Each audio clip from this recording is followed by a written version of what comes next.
Hello. Yan. Hello guys.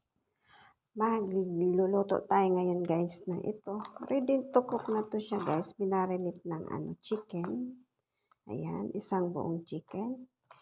Iluluto natin siya guys sa oven. Ang tawag nila dito is maswe. Maswe o mishwe? Oo. Mishwe. Para ituturbo natin siya guys. Tapos,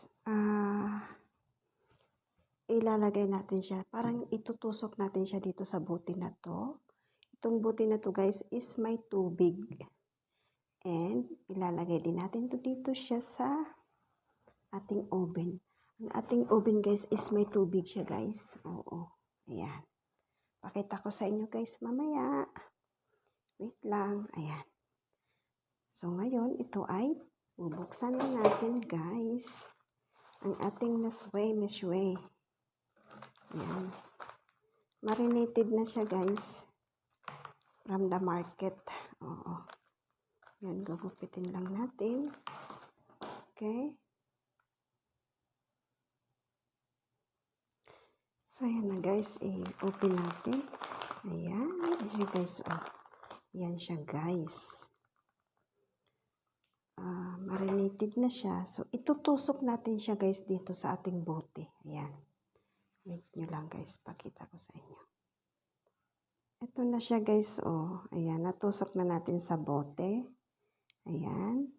Ngayon, ilalagay na natin siya sa oven. Ayan. Kailangan guys yung bote may tawag nito. Oh my God, parang ang taas ng ko. Wait lang guys. Ibaba ko lang. Ibaba ko lang yung Ayan guys, nababa ko na. Ilalagay na natin tong ating iluluto. Ayan. Bismillah. Ayan. At lulutuin natin siya guys ng 1 oras. Ayan.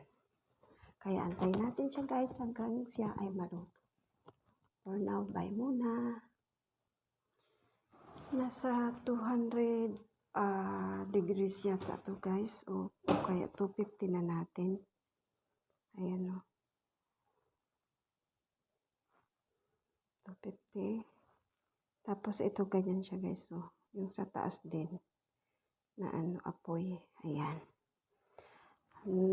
Natin siya guys hanggang 1 oras. Kaya uurasan natin siya.